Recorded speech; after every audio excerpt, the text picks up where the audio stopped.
I joined the Navy in Tulsa, Oklahoma, and came to San Diego for our boot camp. And this was just the beginning of integration. So I qualified to go to an A school in Jacksonville, Florida, in electronics. I was looking last night in my photos, and I saw I had my boot camp picture with all the guys in there, and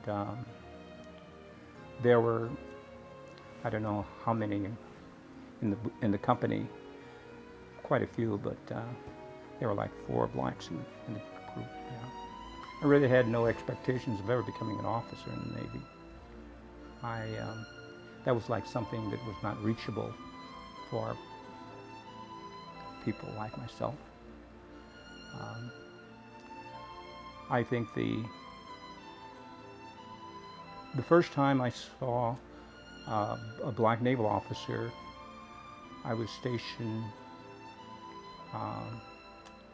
Quonset Point, Rhode Island, and I was in a utility squadron towing targets for the ships at sea. And they had us all living in what they call the Stewart's Barracks. All the blacks had to live in Stewart's Barracks. And it didn't make any difference which squadron you were in.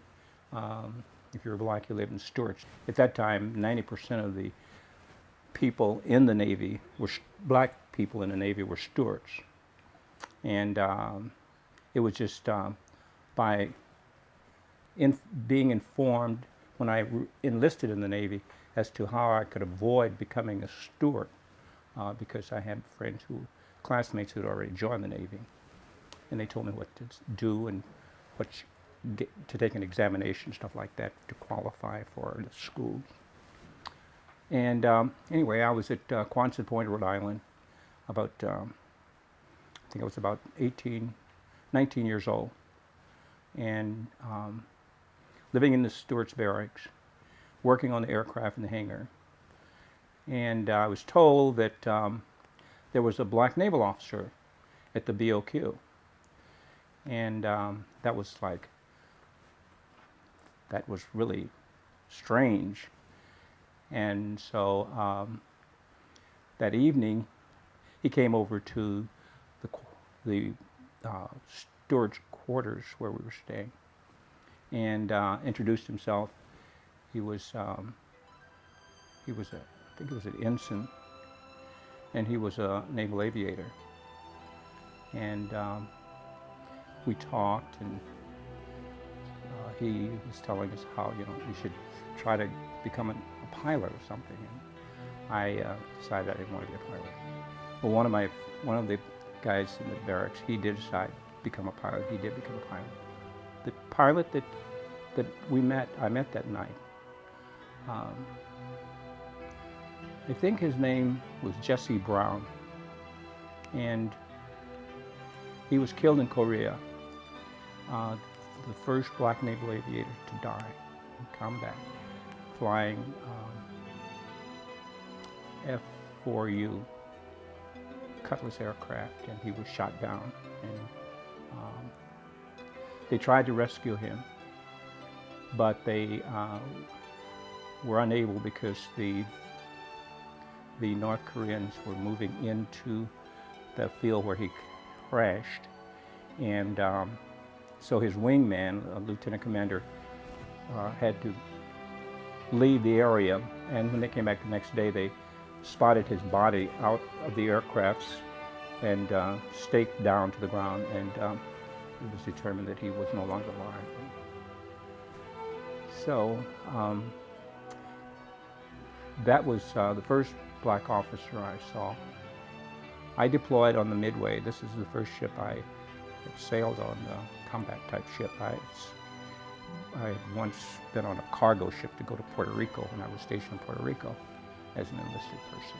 I was in charge of the radar in the aircraft. It was an all-weather intercept squadron. It had this, at that time, sophisticated intercept radar where the pilot um, could look at the screen and get a target, and he could maneuver his aircraft to get the target into the crosshairs, and then push a button and it would automatically take over the automatic pilot and fly the aircraft, and within 2,000 feet or something like that, it would launch its missiles, and it would all be controlled by the radar and not by the pilot, and then it would take evasive action. We had 12 aircraft, and after deployment, after we finished our carrier quals, we came back and to Jacksonville, and then made preparations to deploy to the Mediterranean. And we went to the Med on board the Midway. I'd never been to Europe, and I'd never been that far away, and I just had to see it. And that we were pulling into Gibraltar the next morning, and I got up real early in the morning because I wanted to see Europe, and all I could see was just the lights out there because it was still early in the morning. But we stayed in the Mediterranean for 6 months, and we were supposed to return to Norfolk, but we weren't able to do so. I had a division officer, and he was an LSO, landing signals officer, back there waving his flags, and he was kind of skittish about flying. He was a lieutenant, and